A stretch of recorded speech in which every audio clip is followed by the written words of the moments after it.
Welcome to the Private Practice Survival Guide podcast with your host, Brandon Seigel. I'm a published author, speaker, entrepreneur, and private practice strategist dedicated to transforming the way that healthcare functions. This podcast is all about empowering you to create the change you want to see. Let's dive in.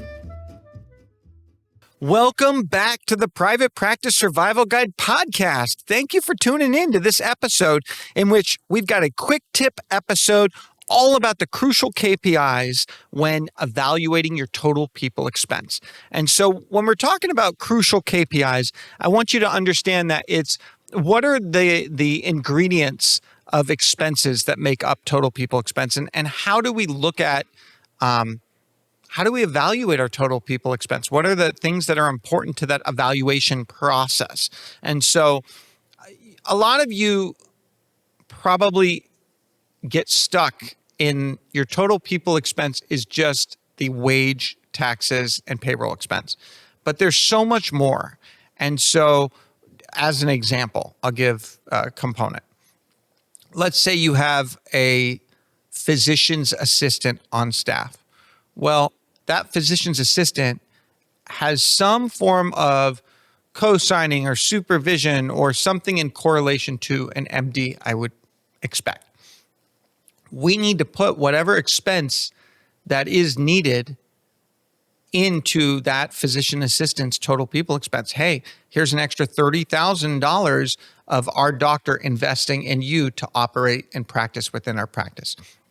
I'll use the same example within therapists. So if you have a speech language pathology assistant, an SLPA, that SLPA needs an SLP to supervise. That time that we're paying that SLP, and a lot of the time what I'll do is I'll cost it as billable time.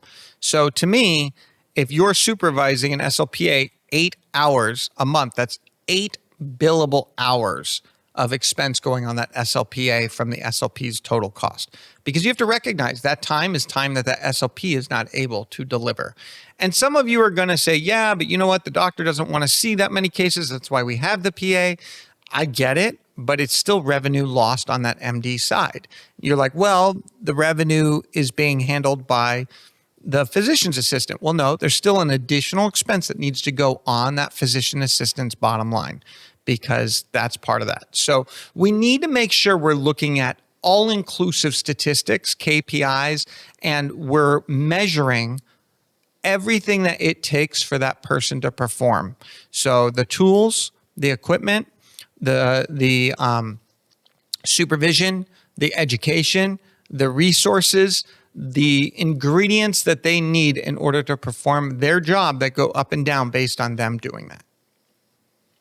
So when we're looking at these total people expense and KPIs, I want you to measure the following. I want you to measure every variable expense connected to people. So variable expenses, one could be an EMR. So as an example, potentially your EMR charges per appointments.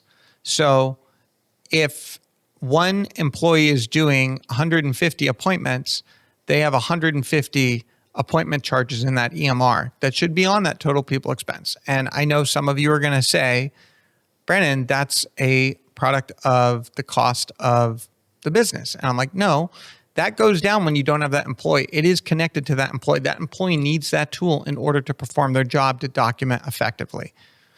And this is where I think sometimes we do not put enough in the evaluation of what a total people expense is. And I think it's really critical because when I hire, so let me give you an example of why I do it this way. When I hire, we'll play on a physical therapist for the sake of this exercise. When I play on a physical therapist, I may put them in an EMR that's more expensive in order for them to be more efficient. I need them to understand that I'm investing an extra $50 a month in this EMR for them so that they can do more with less. That is part of the approach. And by them being able to do more, they're going to make more money, and that expense is cost effective as a result. So I want you to recognize the variable expenses. Then I want to look at the fixed expenses. What are those fixed expenses? So an example of a fixed expense might be you have a $250 contribution every month to their health benefits. Maybe that is a fixed expense. Sometimes it could be a variable expense. It depends on your benefit structure. So that's something that's really important for you to look at. We want to measure both the expenses that change on a monthly basis versus what are fixed on an annual basis. And that's usually the method of evaluation, is what changes more frequently than every year, and anything that changes just on an annual basis, to me, I put as a fixed expense, gets reevaluated every budget year. I want to look at the percentage of expenses that are correlated to revenue generating activity. So a revenue generating activity is specifically a time where I'm getting paid by a funding source for that. So an evaluation tool could be seen as a revenue generating expense. A modality that could be seen as a revenue generating activity expense. If we're doing red light could be seen as a revenue generating activity expense. And then I want to look at what are the percentage of expenses beyond wages just that make up that total people expense.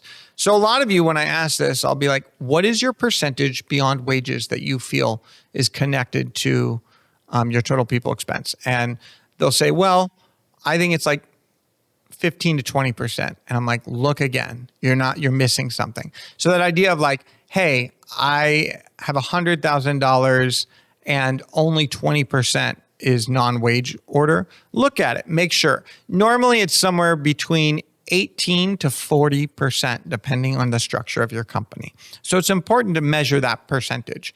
The other thing we want to look at, obviously, is expense ratio to revenue. How much of the revenue is being consumed by that expense or by that total people expense? The other thing we want to look at is target employee output versus target employee input. How much expense do we want to put out to the employee, and how much revenue are we hoping to generate in correlation? Really running that expense to revenue target, understanding the percentages, breaking it down by visit, by time, by all of those different factors. And I think it's really critical that we work with our team also to understand what is valuable to them and what is not of those expenses. So, hey, I can put you on a MacBook or I can put you on an HP.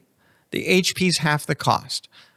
I'll take that savings and give it to you in a different form if you'd like. Another example is, look, we're paying for this AI technology right now to help you with documentation, but you're not using it. Should I unsubscribe you to that? Why don't you let your team pick which subscriptions actually make them more efficient and effective? Why don't we work with staff to understand what are the evaluation tools that clinically are justified and needed, but also that we're efficient and we're able to get a good product for? Sometimes we're spending, more money on an evaluation than the revenue, and we have to look at if that is sustainable. And so evaluating all these things is part of coming up with those crucial KPIs to really measure our total people expense. So I want you to go back and I want you to look at every single expense that every employee is connected to and every expense that maybe only certain employees are connected to. And then I want you to measure with them the value that they put on each expense. And I think you're going to find that there are a lot of expenses you spend that maybe are not necessary, are not needed. Sometimes what happens is we're creating so much effort to create value and abundance that we don't recognize it's not there. And sometimes it's as simple as like, hey, I feed my team every day. I've got a company lunch, and that's part of our culture.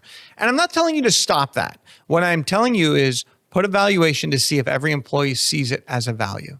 And some employees might say, you know what, I'd rather still participate in the lunch, but bring my own food. And I'd rather take that food cost and put it into some other benefit for me. So a statistic that I want to share with you today is a SHRM report found that the average cost per hire in the US is $47 $4,700. I want to mention that again. $4,700 is the average cost to hire an employee. But that does not include lost productivity, and that can be 3 to 4 times the position's salary. Now, I will give you my own statistic because I got to challenge this a little bit for you. I believe that your unicorn hire is worth $10,000. I'm going to say that again. Your unicorn hire is worth $10,000. I will pay $10,000 for a full-time unicorn any day of the week. So if someone finds me a unicorn, I'll pay you $10,000 for a full-time unicorn. Unicorn, I want to be clear, is a unicorn for me, not what they think is a unicorn. So it's my ideal employee, ideal work hours, ideal experience, ideal salary, wages, productivity, background, communication, everything.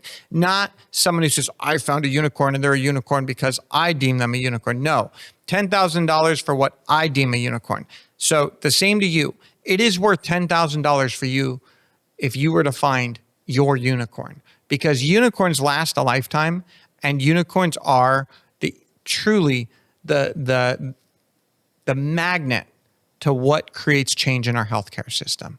And so as we look to wrap up this episode, I want to leave you with this quote. If you can't measure it, you can't improve it. Peter Drucker. You've heard me say it before. You need to measure every variable of that people expense so that you can improve it. And if you need help, you know who to call.